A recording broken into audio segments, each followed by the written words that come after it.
ابو ہریرہ نوجوان ہے، بچے ہیں، اللہ کے نبی کی خدمت میں ایسے بیٹھ گئے. ابو ہریرہ کو 3 سال ملے اللہ کے نبی کی صحبت میں. کتنے؟ اور بعض صحابہ ایسے ہیں جن کو 17 سال اللہ کے نبی کی صحبت میں ملے ہیں، 20 سال ملے ہیں. ان صحابہ کو سب سے زیادہ حدیثیں روایت کرنے والے ابو ہریرہ ہیں.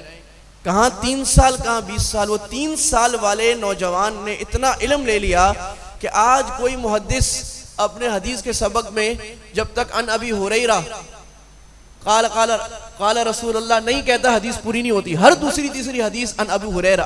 3 سال میں کیا کر لیا کہ حدیث کا علم اور اللہ کے نبی کی سنت ابو ہریرہ کے بغیر پوری نہیں ہوتی.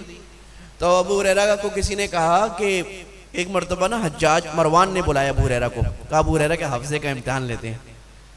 ابو ہریرہ کو کہا اچھا عزت سے، بادشاہ تھے، خلیفہ تھے، امیر المومنین ابو ہریرہ، آپ امیر ہریرہ آئیں ہمیں حدیثیں سنائیں. ابو ہریرہ نے 100 حدیثیں سنا دی. ہاں بھائی جائیں، تحفے شوفے دیے چلیں. اگلے سال پھر بلا لیا، کہا ابو ہریرہ وہ جو آپ نے پچھلے سال حدیثیں سنائی تھی نا وہی دوبارہ سنائیں اسی ترتیب سے. اب بھائی میں اگر بیان کروں اور آپ مجھے کل بول دو کل کہ یہ جو آپ نے باتیں کی تھی نا یہ ساری باتیں اسی ترتیب سے کرو، مجھے کیا یاد ہے؟ 1 سال بعد بتا رہے ہیں وہ باتیں بھی نہیں، حدیث جس کا ایک ایک لفظ پکا یاد رکھنا ہے، آگے پیچھے نہیں کر سکتے، واو او بھی آگے پیچھے نہیں کر سکتے، کہا اسی ترتیب سے سنائیں. اور ابو ہریرہ کو سناتے ہوئے کیا پتا تھا کہ اسی ترتیب سے کوئی پوچھے گا، وہ ساری اسی ترتیب سے سنا دی. تو صاحب نے حیران ہو کے پوچھا ابو ہریرہ کہ آپ کو حدیث کا اتنا بڑا علم کیسے حاصل ہو گیا جبکہ بڑے بڑے صحابہ کو نہیں ہوا؟ کہا کہ تم لوگ تو بازاروں میں بھی جاتے تھے، کام بھی کرتے تھے، ابو ہریرہ تو نبی کے دروازے پر بیٹھا رہتا تھا، 3 سال میں کہیں نہیں گیا.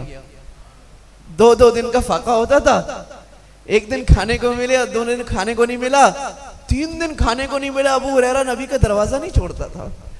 اور ابو ہریرہ بیٹھا ہوتا تھا، بھوک سے گر جاتا تھا میں اور اصحاب صفہ ہوں، اور لوگ سمجھتے تھے مرگی کا دورہ پڑا ہے. مرگی کا دورہ جب پڑتا ہے تو پہلے زمانے میں تھا کہ اس کی گردن پہ پاؤں رکھتے تھے، تو لوگ میری گردن پہ پاؤں رکھتے تھے کہ یہ مرگی میں تڑپ رہا ہے اور اس کی گردن پہ پاؤں رکھ کے جائیں گے صحیح ہو جائے گا.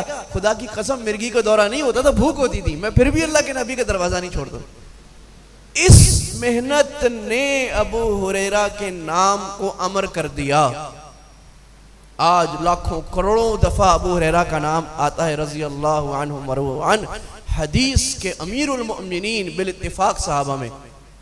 یہ محنت ہے جو انسان کو باکمال بناتی ہے.